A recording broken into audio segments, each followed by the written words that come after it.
I started back powerlifting. It's been a good journey so far. So I figured today I take you guys through one of the workouts.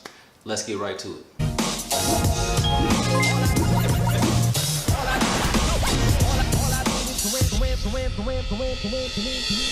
What's going on, everybody? Welcome to Hard Gunner Fitness. My name is Jelon, and today I got a full powerlifting workout routine for beginners that I'm going to give to you guys. Check it out. I've been working out with the powerlifting style for about 1.5 to 2 years. Took a break for about 4 to 5 months just to give my joints a break, so to speak. And just now got back into it about 2 weeks ago. And today I'm just going to walk you guys through my workout. So the very first exercise is going to be squats. Now, when I started squatting on a consistent basis, I had very horrible ankle flexibility. So doing this right here, just finding something elevated, putting the tip of my foot on it and stretching out my ankles really helped a ton for me to be able to hit full depth when I'm squatting. So I still do it every time before I squat. Also, I'll get down into the squat just so that I can get a feel for where I want my feet to be for that day. Because sometimes I feel more comfortable having them wider, sometimes a little more comfortable with them being closer. So I pay attention to that. And this also really helps to get my hips more warm before I squat, because I was having a lot of hip pain when I first started squatting as well. So I still do this just to prevent injury. Also, equipment. When I squat, I'll typically wear some lifters. I'll wear a weight belt. And if I'm doing low bar squat, I'll wear wrist wraps. And I'll also wear some knee sleeves whenever I squat. Sometimes I'll squat naked too. I don't always squat with equipment. Sometimes it's good just to really give your core a good workout and your lower back a good workout when I'm squatting as well. Here we doing some warm-up sets. We started at 135, 185, then we go to 225, then we go to 275, which I didn't record, I don't know why. And then we go to 315, and that was my working sets for today. I did 3 sets, and I did 4 reps every single set. Now, last year when I first started powerlifting and I did this exact same rep scheme, I was around 290, 295-ish. That was for 3s. For 4s, I was actually doing about 270, 275. And now, a year later, I'm hitting 315 for 4 repetitions. And I actually feel like I can do a little bit more. So last week or 2 weeks ago when we started this workout program, I was doing 300, and we've been going up in increments of 5 pounds for every single exercise that we do. Not every single, but all of the big 3, deadlifts, squats, and bench press. We go up at least 5 pounds every week. So now I'm at 315, and as you can see, I'm moving it not super easy, but it's not, it's doable, so to speak.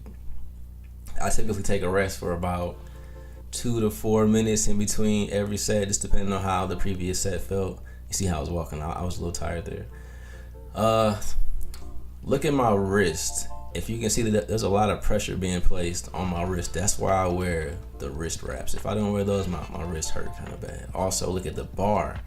Doing low bar squat versus high bar squat. There's a big difference in what muscles are worked, and some of the mechanics during the squat are a little bit different as well. So if you got a question about that, or you don't know about that, comment down below, ask the question, and I will definitely get you an answer, all right? One thing that I do want to say as I'm finishing up this last set of squats is that it took me a really long time to get comfortable doing squats. Now, we were doing last year when we were squatting on a consistent basis, we were doing I think 4 days out of the week we were squatting, and we would switch our reps up every single day. So one day it might be 6 sets, and then 5, 4, and then 3. And every week the focus was on progressive overload, trying to add more weight to the bar every single week. And as we did it more often, my form got better and my entire body transformed. Like, my core got stronger, back got stronger, hams, glutes, quads, even my calves got stronger. Like, you can see in the video, I actually have calves. Like, before I started squatting, my legs was just straight up and down. For real. So if you don't squat on a consistent basis, I really encourage it. If it's something that you stray away from because it's difficult for you, I encourage you, get in the gym, do your squats. It's really gonna help you get stronger on all of your other movements as well. So we also did bench press. That was 3x5, so 3 sets, 5 reps. This is 245 pounds. Now let's talk about a few things that I've really noticed that helped me with my bench press over the last couple of years. One is working on my weak areas. So my back and my glutes were a really weak area for me. This is Derek going 295, by the way. But my back and my glutes were a really big weak area for me.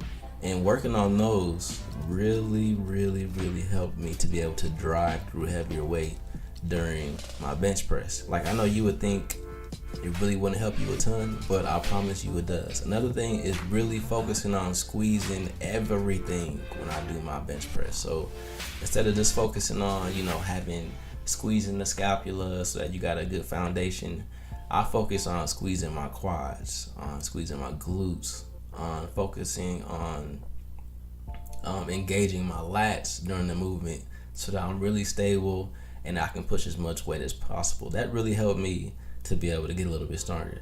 Now look at my feet. I also changed this as well. Notice how I place my feet up against the bench. That gives me extra leverage when I'm benching, and I started doing that about a month or two ago, and it was by accident, and it helped me to push probably about 5 to 10 pounds more weight just by doing that one thing. So I press my feet up against it and I use it as leverage to help me squeeze my glutes and my quads and my hams during the movement, and it helps me to stay more stable and to be able to push through the repetition. So that's helped a ton.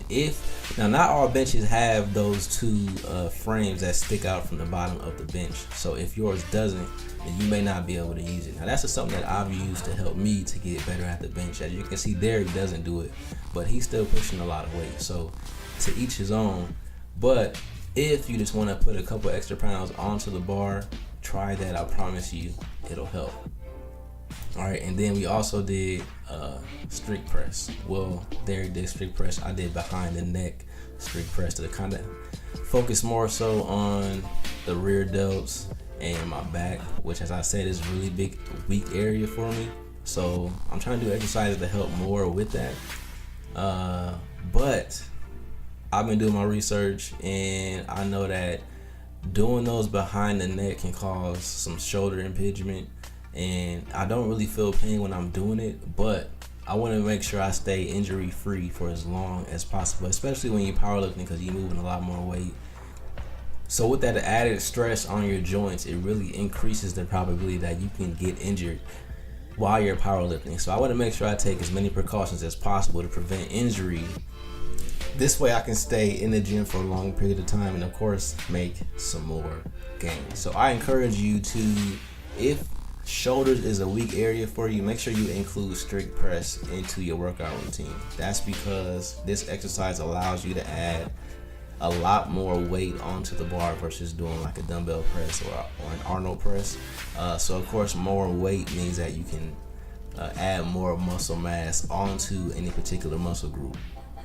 So doing strict press is really great for getting bigger shoulders, getting stronger shoulders. So like I said, if this is a weak point for you, just like it is for me, ooh boy, struggling. But make sure you throw that in there.